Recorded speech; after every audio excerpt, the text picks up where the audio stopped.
Have you ever considered the possibility that the course of history was mapped out long before we ever existed? What if the death of a pope didn't merely mark the end of an era, but rather signaled the unfolding of an ancient and ominous prophecy?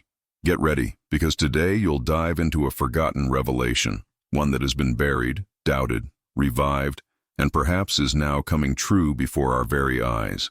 Could it be that Pope Francis is the final pope foretold before the coming of the apocalypse? If you crave profound mysteries, ancient predictions, and want to see why so many believe we're standing at the edge of the end times, subscribe now to the channel Illuminatamente. What you're about to uncover might forever shift the way you see the past and the future.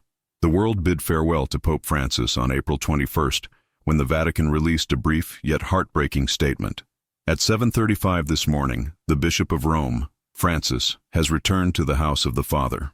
The voice of the Camerlengo resonated across the hallowed halls of the Holy See. A chilling silence blanketed St. Peter's Square.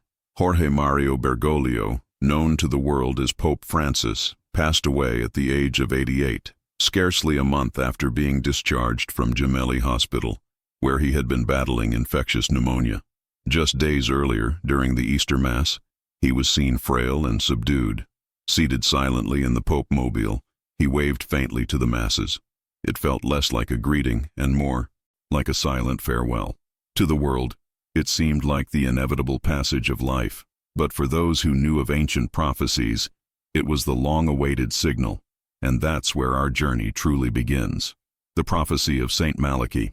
In the year 1139, a humble Irish archbishop named Malachy reportedly experienced a profound and terrifying vision during a pilgrimage to Rome.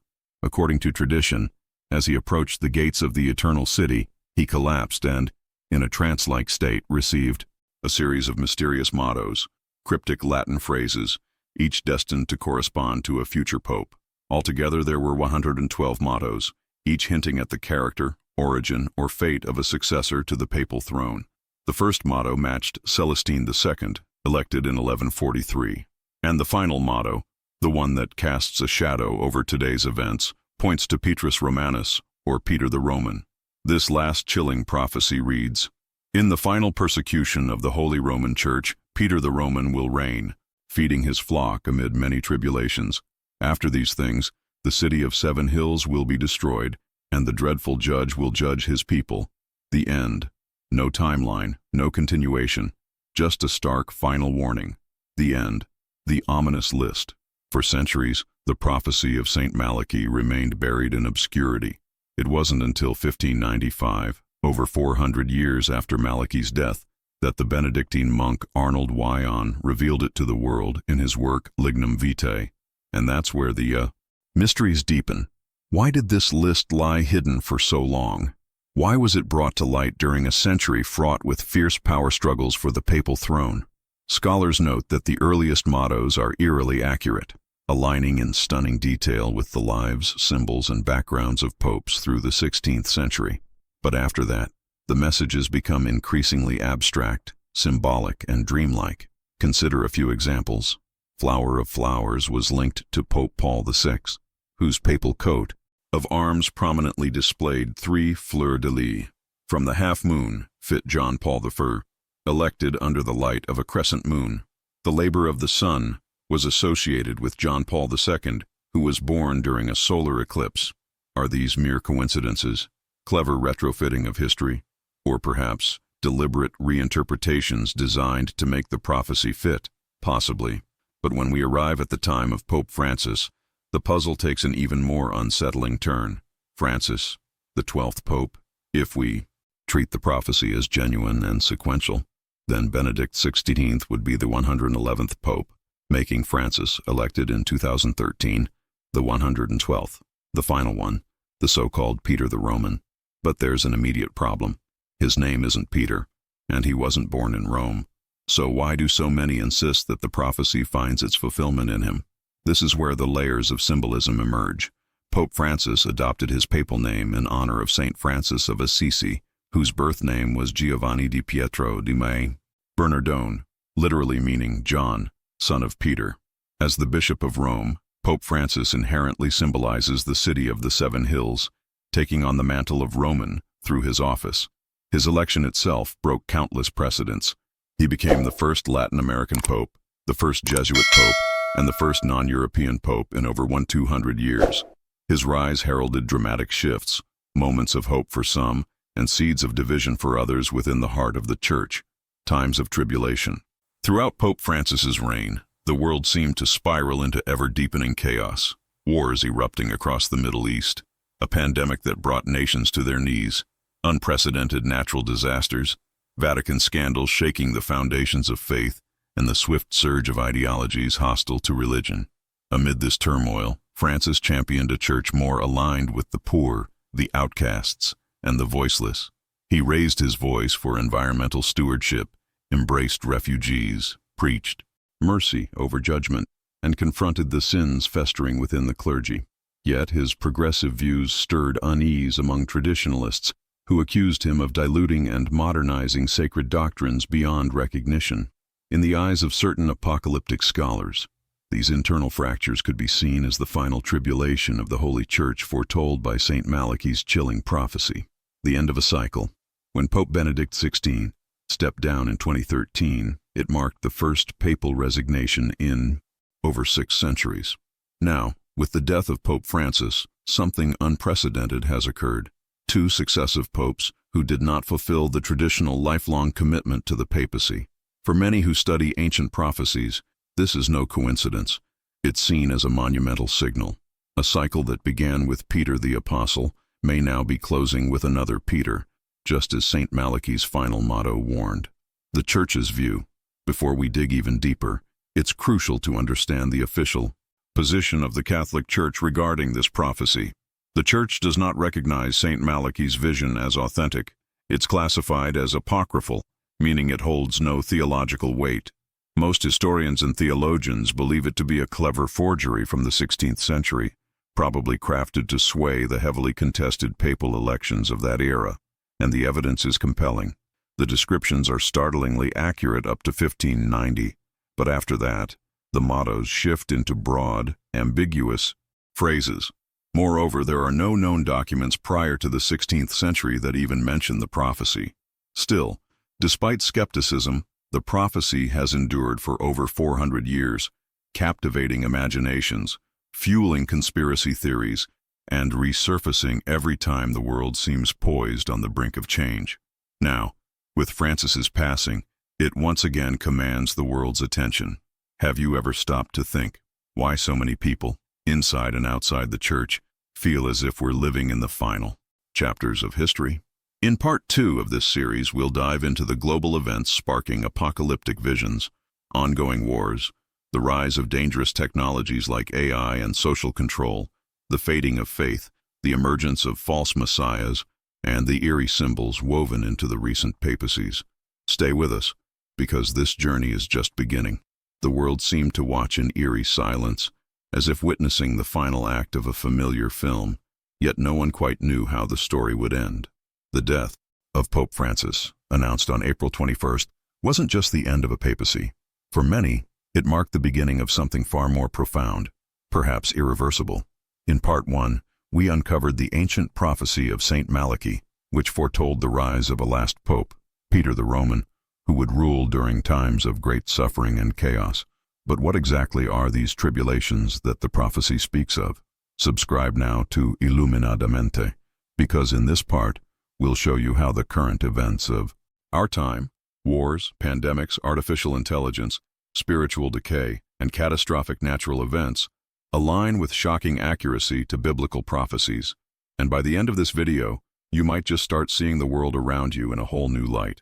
Global tribulations, when reality feels like prophecy. In recent years, the world has been shaken by a relentless series of events that feel eerily like the fulfillment of ancient prophecies.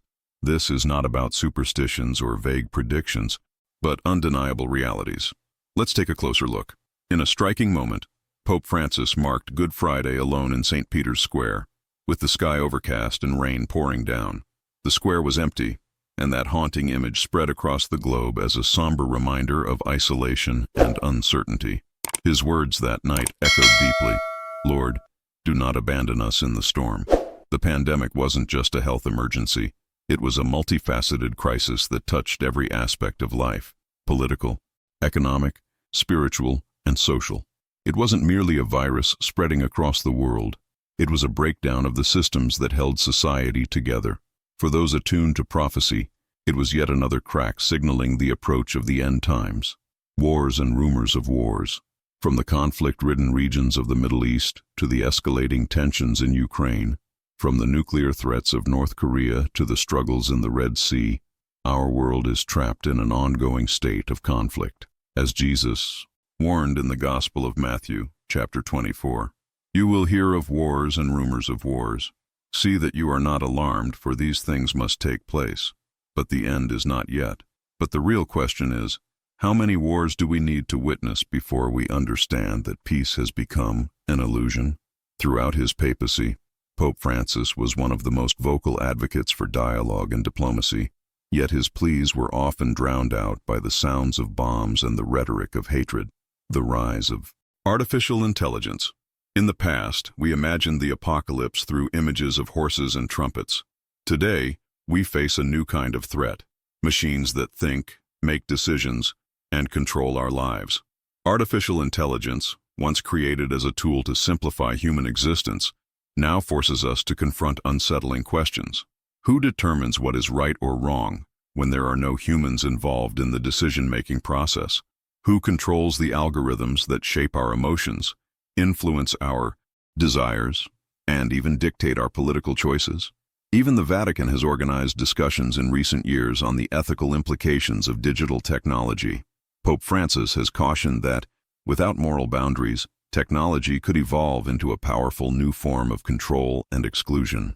The weakening of faith. Europe, once the heart of Western Christianity, is now rapidly becoming more secularized. In Brazil, studies show that younger generations are increasingly distancing themselves from organized religion. In the U.S., the number of nones, those who identify as having no religion, continues to grow.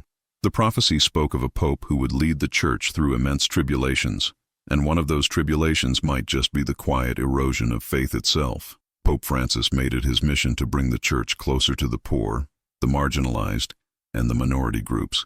Yet many perceive this as a weakening of doctrine, as though he were compromising the purity of the faith.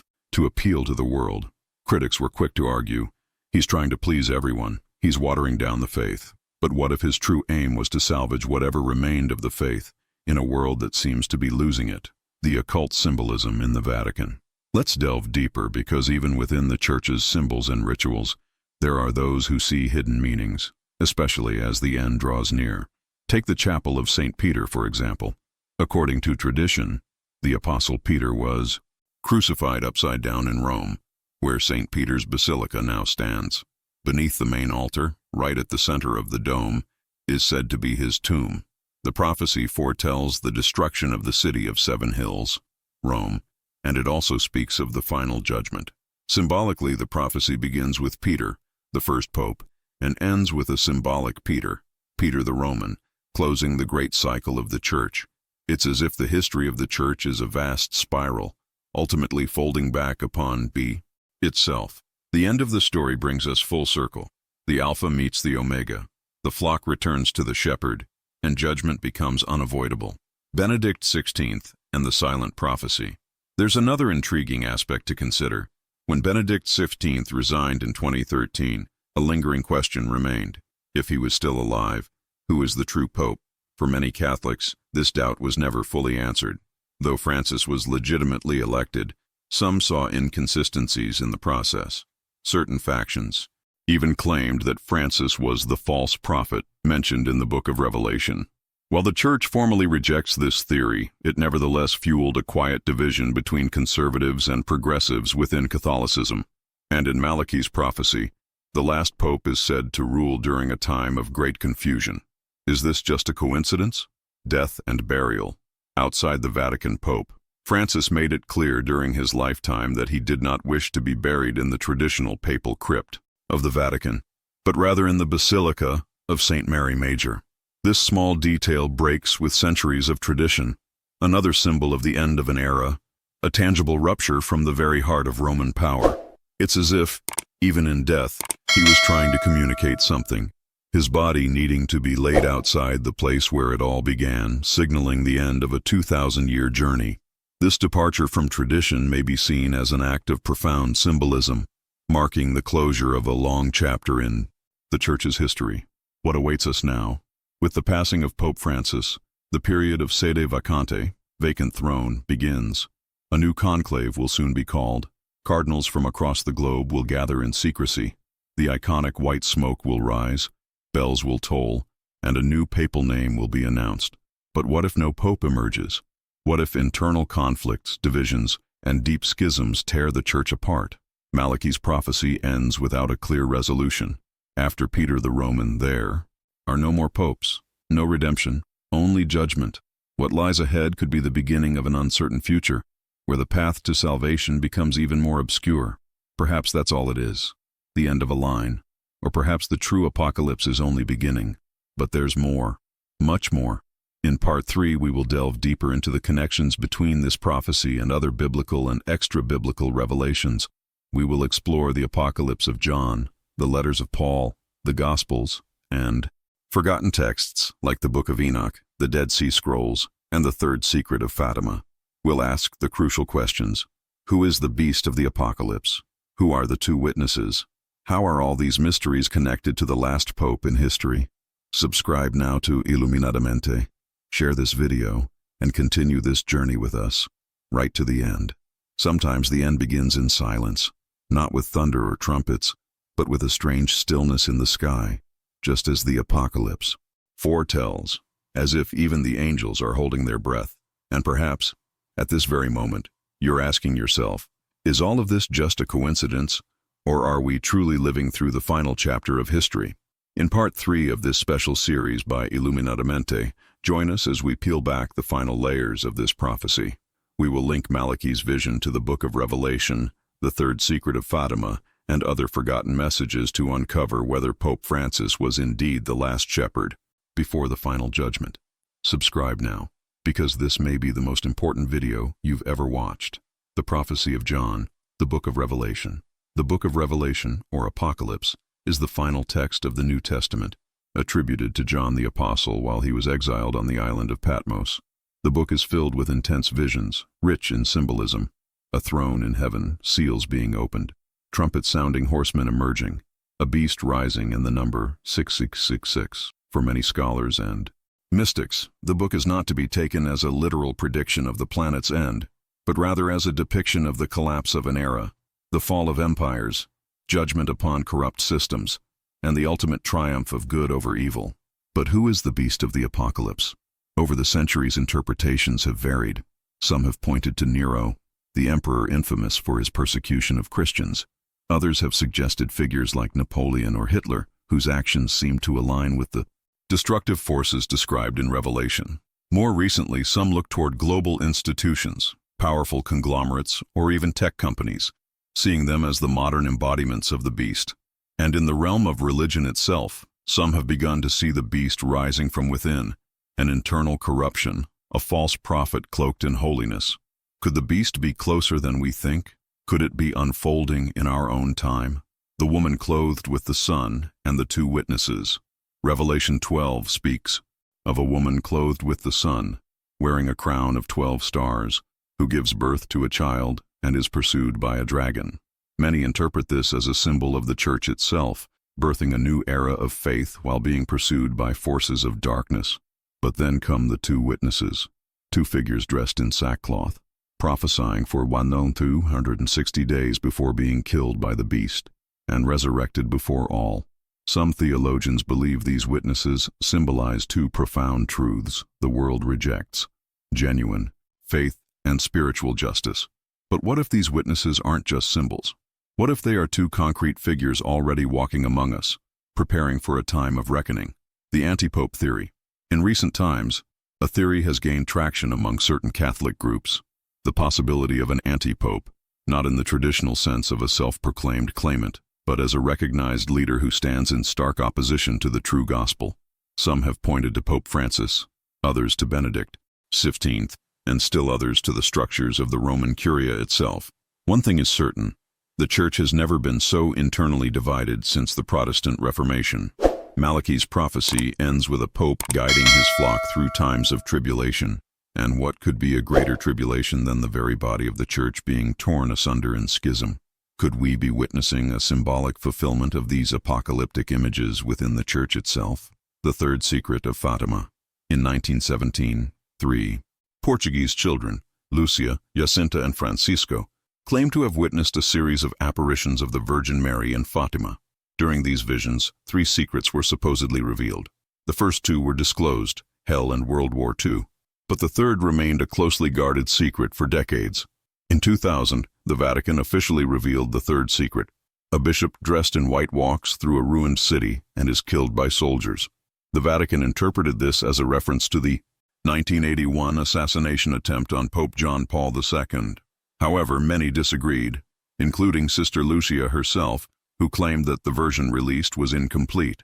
For those who believe in the connection between Malachy's prophecy and Fatima, the bishop in white was not John Paul II, but rather the last true pope, assassinated spiritually or morally from within the very structure meant to protect him. Coincidence or not, Pope Francis was often photographed wearing all white, even without the traditional papal sash, as if assuming that symbolic role. And now, he is dead. The Book of Enoch and the Dead Sea Scrolls. Among the most enigmatic apocryphal texts, the Book of Enoch stands out as a fascinating account. It details a celestial war between the fallen angels, known as the Watchers, and the faithful angels serving the Creator. Enoch predicts a time when earthly powers will become corrupted through an unholy alliance with celestial forces, and men will be deceived by entities that masquerade as divine beings. Now, consider this. With the rise of artificial intelligence, digital religions, celebrity worship, and religious leaders aligning with global governments and corporations, could we be witnessing the fulfillment of Enoch's vision? The Dead Sea Scrolls, unearthed between 1940 and 1956, provided additional fragments about apocalyptic battles between the sons of light and the sons of darkness. Once again, the idea emerges that the sacred institutions, including the temple, would be corrupted from within. The judgment of the city of Seven Hills. The Book of Revelation speaks of the fall of Babylon, a city that prostituted itself with the kings of the earth, dressed in purple and scarlet. Some interpret this symbolically as representing a corrupt world system. But could it be literal? Rome, the city of Seven Hills, has been referred to as Babylon in several New Testament passages. Malachy's prophecy closes with a stark statement: the city will be destroyed, and the terrible judge will rise. Is this merely metaphor, or a warning of something far more imminent? Time isn't up, but it's running out. Before we conclude this series, let's make one thing clear. This isn't about pinpointing a specific date, hour, or event, but recognizing the signs, as Jesus himself advised. When you see these things happening, look up, for your redemption is near. If Saint Malachy's prophecy holds any truth, then Francis was indeed the final shepherd of a cycle, and the next pope, if there is one, will not be on the list. He will be something new, or perhaps something false. And if that's the case, we're closing this trilogy with more questions than answers. But maybe that's the essence of prophecy, not to reveal the future, but to awaken us in the present. Francis passed away in April 2025 at the age of 88. His final wish was for a simple burial. Outside the Vatican, no statue, no grandeur, just silence. And now, the world waits. A new pope, or a new age, judgment, or a chance for redemption.